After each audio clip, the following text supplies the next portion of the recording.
आपण पाहत आहात स्वराज्य न्यूज. सत्य हेच जे तुमच्या समोर.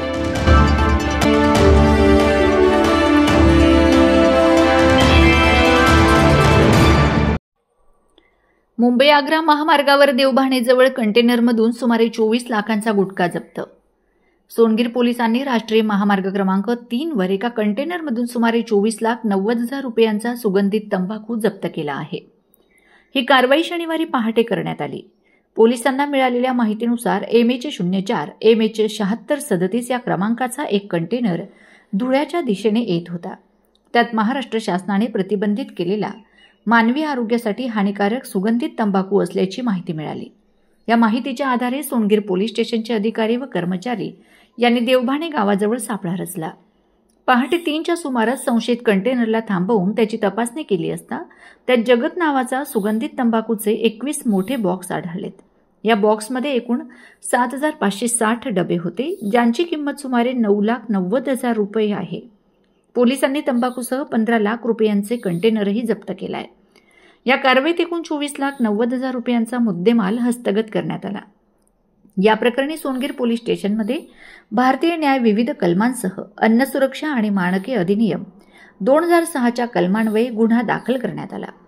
24 लाखांचा गुटखा जप्त करण्यात आला आहे. ही कारवाई पोलीस अधीक्षक श्रीकांत धिवरे, अप्पर पोलीस अधीक्षक अजय देवरे, उपविभागीय पोलीस अधिकारी संजय बांबळे यांच्या मार्गदर्शनाखाली सहाय्यक पोलीस निरीक्षक तुषार देवरे, पोलीस उपनिरीक्षक Prashant Takate, police head constable police हवालदार पंकज चौधरी, अमरीश साणप, पोलीस कॉन्स्टेबल प्रवीण सोनवणे, हेमंत भांबरे, संदीप सूर्यवंशी, विजयसिंग पाटील आणि रोहन वाघ यांच्या पथकाने यशस्वीरित्या पार पाडले. धुळे शहर विधानसभा मतदारसंघात 45,000 बोगस मतदारांनी केले मतदान. माजी आमदार अनिल अण्णा गोटे यांनी पत्रकार परिषदेत सांगितले.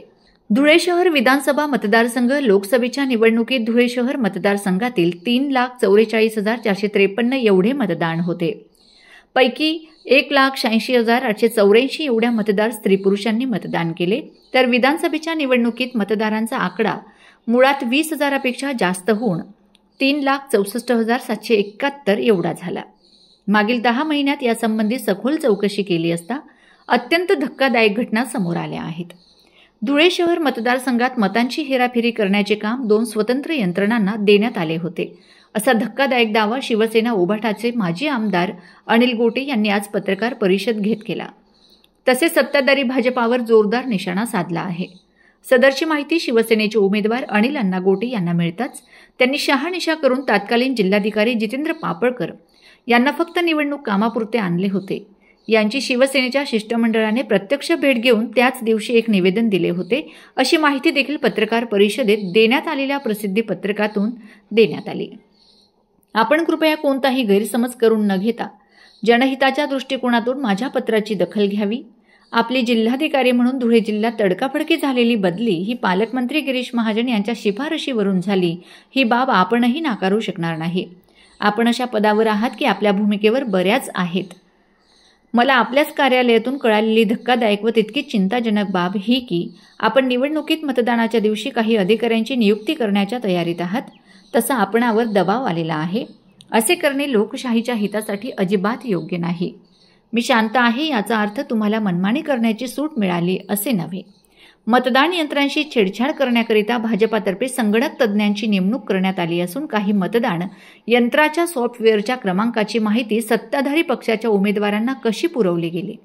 जोशी नामक एका संगणक तज्ज्ञाला 2 नोव्हेंबर रोजी रात्री 9 वाजता 2 कोटी रुपये वाशी रस्त्यावर देण्यात आले. मतदारांचा कौल पाहून संगणक यंत्राद्वारे हस्तक्षेप करायचा असा हा प्लॅन आहे. हे पैसे हस्तांतराचे काम करण्याकरिता ओमिनी व्हॅन रंग पांढरा वापरण्यात आली. अर्थात आपण समजून घ्यावे की ज्या व्यक्तीला एवढी माहिती आहे त्या व्यक्तीला बाकीचीही माहिती असेलच, याची जाणीव ठेवा. गेली 55 वर्ष मी या शहराच्या राजकारणात कार्यरत आहे. निष्कलंक चारित्र्य आणि स्पष्ट वक्तेपणा हेच माझे भांडवल आहे. इतर राजकारण्यांसारखा आपण नवीन जिल्हाधिकारी आपल्या दरबारात हजेरी लावण्यासाठी आलो नाही. सार्वजनिक काम असल्याशिवाय मी येतही नाही. आपण आल्याबरोबर धुळे जिल्ह्यात धडाधड बदल्या केल्यात. त्यात किती देवाणघेवाण झाली याची मला व्यवस्थित आवश्यकता कागदपत्रांसह माहिती आहे. परंतु मी या व्यवहाराकडे पूर्णतः दुर्लक्ष केले. याचा अर्थ तुमचे सुरू असलेले लक्ष्मी दर्शनाचे व्यवहार मला कळत नाही. तेव्हा मी अनभिज्ञ आहे असे नव्हे. शिशुपालाच्या 100 पापाचा घडा भरण्यापर्यंत मी शांत असतो. मी आपणास सावध करण्याकरिता हे पत्र पाठवित आहे. आपण मला भेटावे वगैरे फालतू अपेक्षा करण्याइतका क्षुद्र राजकारणी मी नाही. आपल्या करिअरचे माझ्याकडून नुकसान होऊ नये याची मी काळजी घेतली. हा माझा कमजोरपणा नव्हे तर राजकारणामध्ये आलेली परिपक्वता आहे. मी आपणास धमकी वगैरे देत नाही. आपण चुकीचा अर्थ काढू नये. ज्या अधिकाऱ्यांविरुद्ध मला काहीही कारवाई करायची असते त्या अधिकाऱ्यांना सावध करावे अशी माझी गेल्या 55 वर्षातील वर्तणूक राहिलेली आहे आणि त्याचाच हा भाग आहे. असे काही शिजले नसेल तर आनंदाची बाब आहे, पण तशी वस्तुस्थिती नाही. आपण मला अकारण न्यायालयाचे दरवाजे ठोठावण्यास भाग पाडू नये असे निवेदन माजी आमदार अनिल अण्णांसोबतच शिष्टमंडळाचे प्रतिनिधी अतुलभाऊ सोनवणे, नरेंद्रभाऊ परदेशी, धीरज पाटील, प्रशांत भदाणे, भरत मोरे इत्यादींच्या शिष्टमंडळाने समक्ष दिले होते. या निवेदनावर चर्चा करताना तत्कालीन जिल्हाधिकारी जितेंद्र पापळकर यांनी शिष्टमंडळाला आश्वासित केले की सदर घटनेची आम्ही चौकशी करू आणि त्यानंतर चौकशीअंती योग्य तो निर्णय दिला जाईल. आश्चर्य असे की निवडणूक संपून 10 महिने उलटून गेले तरी आजपर्यंत चौकशी पूर्ण झाली की नाही हेही कळवले नाही. पेठ नंबर 13 ही कुणाच्या डोक्यातील कल्पना?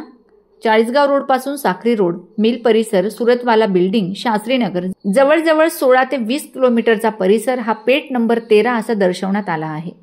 आश्चर्याची गोष्ट अशी की पेठ असा पत्ता सर्रास दाखविण्यात आला आहे.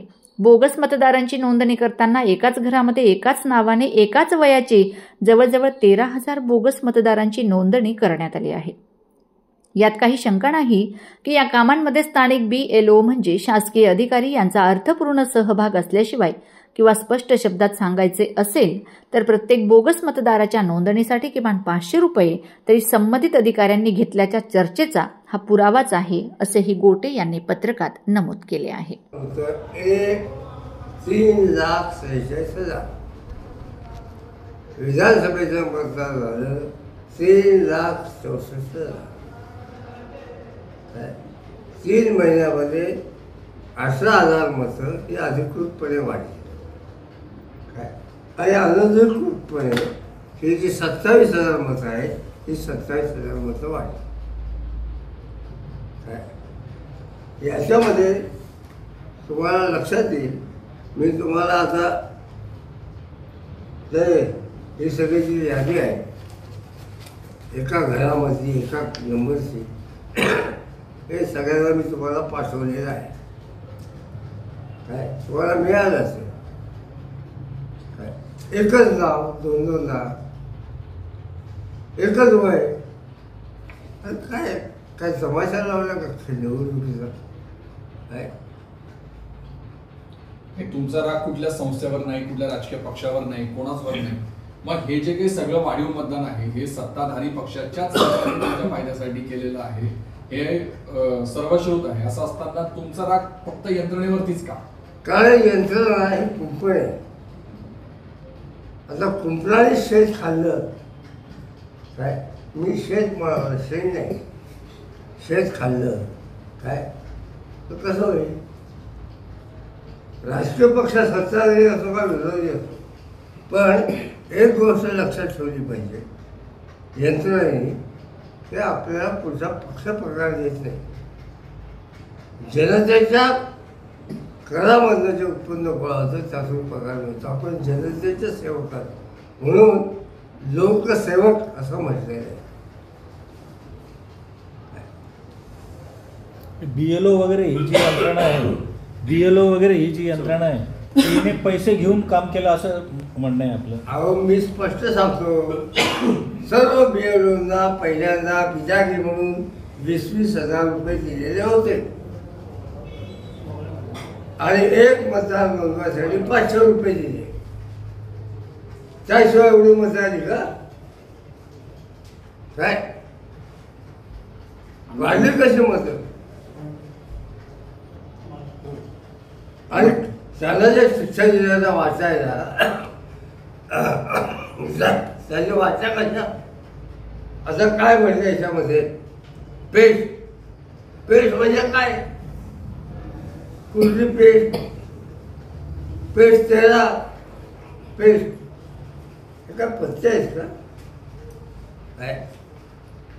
तुम्ही दाखवा महाराष्ट्रात जंक्शन आहे काय केले. कन्नड घाटात पावसाबरोबर धुक्याची चादर पसरली. वाहने संथ गतीने सुरू. महिनाभर पावसाने दांडी मारली आणि शेतकऱ्याचे डोळे पावसाकडे लागलेत. परंतु गणपती उत्सवात पावसाचे आगमन झाले आणि त्यानंतर सर्वत्र ठिकाणी कमी अधिक प्रमाणात सुरुवात झाली. खरे तर जो पाऊस श्रावण महिन्यात हवा होता भाद्रपदमध्ये पडत असल्याने काही ठिकाणी शेती पिकांना दिलासा तर काही ठिकाणी नुकसानकारक ठरलाय. पण चाळीसगाव ते कन्नड घाटात पाऊस व धुकं यामुळे वाहतूक संथ झाली तर घाटाखाली अदृश्य चित्र होते. वाहने थांबवत हा अद्भुत नजारा बघण्याचा मोह काही रविवारी सुट्टी मनवणाऱ्यांना आवरता आला नाही.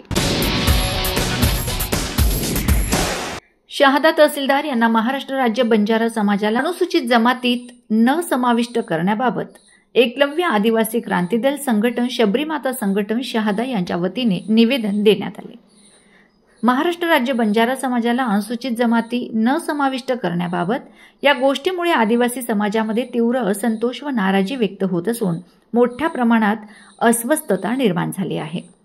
बंजारा समाजाची भाषा, संस्कृती, रुंदी, परंपरा व जीवनशैली या सर्वच बाबतीत अनुसूचित जमाती समाजापेक्षा पूर्णतः भिन्न आहेत. अनुसूचित जमाती हा घटक संविधानाच्या कलम 342 अन्वये ऐतिहासिक, सामाजिक, सांस्कृतिक व भौगोलिक कारणांच्या आधारावर निश्चित करण्यात आला आहे. त्या यादीत एखाद्या समाजाचा समावेश अथवा वगळणे हे केवळ संसदेलाच अधिकार असून कोणत्याही राज्य शासनाने किंवा इतर संस्थांनी दबाव आणून त्यामध्ये बदल करण्याचा प्रयत्न करणे हे पूर्णतः असंवैधानिक व अन्यायकारक आहे.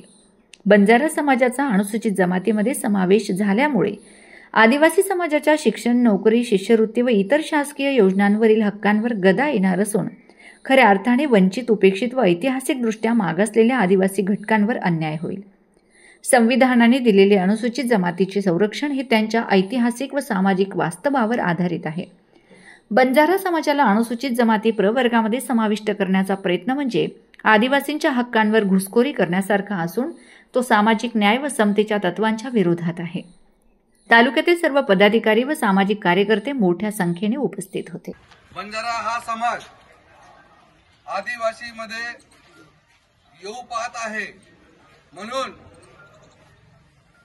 हैदराबादच्या गॅजेटवरून आम्हाला आदिवासी अनुसूचित जाती जमातीचा दर्जा मिळावा यासाठी त्यांचे प्रयत्न चालू आहेत.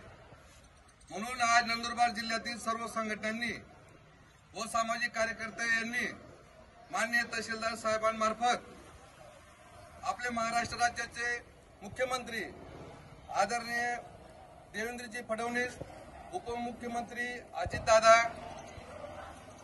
उपमुख्यमंत्री शिंदे साहेब यांना या निवेदनाद्वारे कळवण्यात आलेले आहे की जर भविष्यात धनगर आणि आदिवासी आपला बंजारा समाजांना जर आदिवासीमध्ये येण्याचा प्रयत्न केल्यास पूर्ण महाराष्ट्रामध्ये आम्ही रस्त्यावर येऊन सहनशीलते मार्गाने आंदोलन छेडू.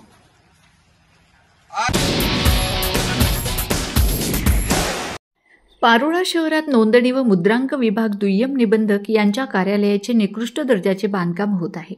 पारोळा शहरात मराठी कॉलनीच्या बाजूला कासोदा रोडलगत किसन कॉलेजच्या पाठीमागे 2 कोटींचे नोंदणी व मुद्रांक विभाग दुय्यम निबंधक यांचे नवीन कार्यालयाचे बांधकाम सुरू करण्यात आले आहे.